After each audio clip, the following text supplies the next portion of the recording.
Assalamualaikum warahmatullahi wabarakatuh. Saya Wahidatul Mardiah dari Tadris Matematika kelas D semester 4 akan menjelaskan tentang perkembangan kognitif menurut beberapa para ahli. Teori perkembangan Vygots. Vygots berpendapat bahwa perkembangan kognitif dan bahasa anak-anak itu berkembang dalam suatu situasi sosial yang hampa. Vygots menekankan bagaimana proses-proses perkembangan mental seperti ingatan, perhatian, dan penalaran melibatkan pembelajaran menggunakan temuan-temuan masyarakat seperti bahasa, sistem matematika, dan alat-alat ingatan. Dalam penekanan peran budaya dan masyarakat dalam perkembangan kognitif, Vygots lebih menekankan peran orang dewasa dan anak-anak lain untuk memudahkan perkembangan si anak. Dalam teori Vygotsky mengandung banyak unsur psikologi pendidikan, khususnya pokok bahasa, pendidikan, dan budaya. Seperti Piaget, Vygotsky menekankan bahwa anak-anak secara aktif menyusun pengetahuan mereka. Akan tetapi, menurut Vygotsky, fungsi-fungsi mental memiliki koneksi-koneksi sosial. Vygotsky berpendapat bahwa anak-anak mengembangkan konsep-konsep lebih sistematis, logis, dan rasional sebagai akibat dari percakapan dengan seorang penolong yang ahli. Teori Vygotsky sebenarnya lebih cepat disebut dengan pendekatan konstruktivisme. Maksudnya, perkembangan kognitif seseorang di samping ditentukan oleh individu sendiri secara aktif, juga oleh lingkungan sosial yang aktif pula. Dalam analisisnya, perkembangan kognitif seseorang di samping ditentukan oleh individu sendiri secara aktif, juga ditentukan oleh lingkungan sosial secara aktif. Adapun teori belajar Vygotsky, teori belajar menaruhkan suatu potret perkembangan manusia sebagai sesuatu yang tidak.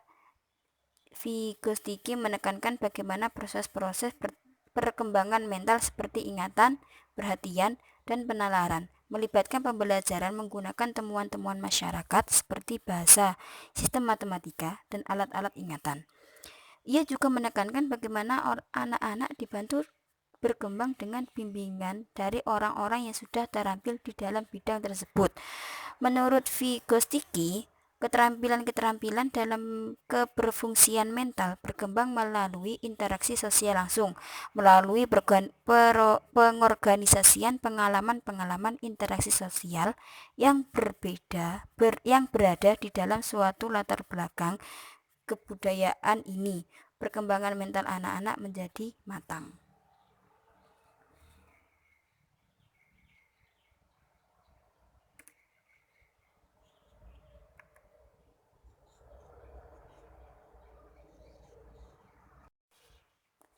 Pada dasarnya, teori-teori Vygotsky didasarkan pada 3 ide utama. Yang pertama yaitu bahwa intelektual perkembangan pada saat individu menghadapi ide-ide baru dan sulit mengaitkan ide-ide tersebut dengan apa yang mereka telah ketahui. Yang kedua yaitu bahwa interaksi dengan orang lain memperkaya perkembangan intelektual. Dan yang ketiga adalah peran utama guru adalah bertindak sebagai seorang pembantu dan mediator pembelajaran siswa. Teori berikutnya yaitu teori Triadic of Intelligence. Teori ini dikemukakan oleh Robert Steinberg. Teori ini merupakan pendekatan proses kognitif untuk memahami kognisi. Steinberg mengartikannya sebagai suatu deskripsi 3 bagian kemampuan mental, yaitu proses berpikir, mengatasi pengalaman atau masalah baru, dan penyesuai terhadap situasi yang dihadapi, yang menunjukkan tingkah laku kognitif. Berikut ini adalah penjelasan dari 3 bagian kemampuan mental. A. Proses mental atau berpikir. Proses mental terdiri dari 3 bagian, yaitu metakomponen, performance komponen, knowledge acquisition komponen. Metakomponen adalah perencanaan aturan, seleksi strategi, dan metering pemantauan. Sedangkan performance komponen adalah melaksanakan strategi yang terseleksi. Knowledge acquisition komponen adalah memperoleh pengetahuan baru, seperti memisahkan informasi yang relevan dengan yang tidak relevan dalam rangka memahami konsep-konsep baru. B. Menghadapi pengalaman baru, coping with new experience. Tingkah laku kognitif dibentuk melalui dua karakteristik, yaitu insight atau kemampuan untuk menghadapi situasi baru secara efektif. Yang kedua yaitu automaticity atau kemampuan untuk berpikir dalam memecahkan masalah secara otomatis dan efisien. C. Penyesuaian dengan lingkungan, yaitu kemampuan untuk memilih dan beradaptasi dengan tuntutan atau norma lingkungan. Kemampuan ini sangat penting bagi individu dalam meraih kesuksesan hidupnya, seperti dalam memilih karir, keterampilan sosial, dan bergaul dalam masyarakat secara baik. Berikutnya yaitu pandangan dari Alfred Binet. Alfred Binet berpendapat bahwa perkembangan kognitif adalah perkembangan dari pikiran. Pikiran adalah bagian berpikir dari otak, bagian yang digunakan, yaitu untuk memahamkan, menalarkan, pengetahuan dan pengertian. Pikiran anak mulai aktif sejak lahir, dari hari ke hari sepanjang pertumbuhannya. Perkembangan pikirannya seperti belajar tentang orang, belajar tentang sesuatu, belajar tentang kemampuan-kemampuan baru, memperoleh banyak ingatan, menambahkan banyak pengalaman. Sepanjang pikirannya berkembang, anak menjadi lebih cerdas. Potensi kognitif seseorang tercermin dalam kemampuannya menyelesaikan tugas-tugas yang menyangkut pemahaman dan penalaran. Perwujudan potensi kognitif manusia harus dimengerti sebagai suatu aktivitas atau perilaku kognitif yang pokok, terutama pemahaman penilaian dan pemahaman baik yang menyangkut kemampuan kebahasa maupun yang menyangkut kemampuan motorik. Menurut Alfred Binet, terdapat 3 aspek kemampuan yang dalam inteleksinya, yaitu konsentrasi, adaptasi, bersikap kritis. Konsentrasi, kemampuan memuaskan pikiran kepada suatu masalah yang harus dipecahkan. Sedangkan adaptasi, kemampuan mengadakan adaptasi atau penyesuaian terhadap masalah yang dihadapinya atau fleksibel dalam menghadapi masalah. Berikutnya bersikap kritis, kemampuan untuk mengadakan kritik baik terhadap masalah yang dihadapi maupun terhadap dirinya sendiri. Pandangan Kat Whittington. Whittington mengemukakan bahwa kognitif adalah pikiran. Kognitif kecerdasan pikiran. Melalui pikiran dapat digunakan dengan tepat dan tepat dalam mengatasi suatu situasi untuk memecahkan masalah.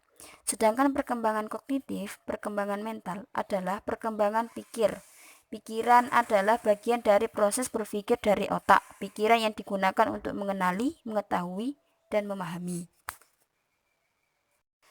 Berikutnya yaitu pandangan dari Raymond Kettle DKK. Mengklarifikasikan kognitif ke dalam 2 kategori, yaitu A. Fluid intelligence adalah tipe kemampuan analisis kognitif yang relatif, tidak dipengaruhi oleh pengalaman belajar sebelumnya. B. Crystallized intelligence adalah keterampilan atau kemampuan nalar berpikir yang dipengaruhi oleh pengalaman belajar sebelumnya. Jadi dapat disimpulkan bahwa perkembangan kognitif, perkembangan mental, dan perkembangan kognisi adalah dari pikiran. Pikiran merupakan bagian proses berpikir otak. Bagian tersebut digunakan untuk proses pengakuan, mencari sebab akibat, proses mengetahui, dan memahami. Pikiran anak-anak sudah dapat bekerja aktif sejak dia dilahirkan. Hari demi hari pemikirannya berkembang sejalan dengan pertumbuhannya, misalnya dalam hal belajar tentang orang lain, belajar tentang sesuatu, belajar keterampilan baru, mendapatkan kenangan yang indah, mendapatkan pengalaman baru. Jika anak berkembang pemikirannya dengan cepat dan baik, maka anak akan menjadi lebih kognitif. Pendapat yang terakhir yaitu pendapat dari Jerome Brunner. Brunner mengemukakan teori kognitif bahwa pada dasarnya segala ilmu dapat diajarkan pada semua anak dari semua usia, asal materinya benar-benar sesuai. Itu sebabnya peran pendidikan sangat penting dalam hal ini. Menurut Brunner, ada 3 tingkat perkembangan. A. Enatif. Bayi akan belajar dengan baik bila belajar ini dilakukan lewat hubungan sensomotoriknya. B. Ekonik. Tahap ini terjadi pada saat anak telah menginjakkan kaki di TK. Di sini anak belajar lewat gambaran mental dan bayangan ingatannya. Pada tahap ini, seorang anak banyak belajar dari contoh yang dilihatnya. Gambaran contoh dari orang yang dikaguminya menjadi gambaran mentalnya dan mempengaruhi perkembangan kognitifnya. C. Penggunaan lambang. Pada saat ini anak telah duduk di SD, kelas akhir atau SMP, di mana anak secara prima mampu menggunakan bahasa dan berpikir secara abstrak. Sekian dari penjelasan tentang materi hari ini, kurang lebihnya saya mohon maaf. Assalamualaikum warahmatullahi wabarakatuh.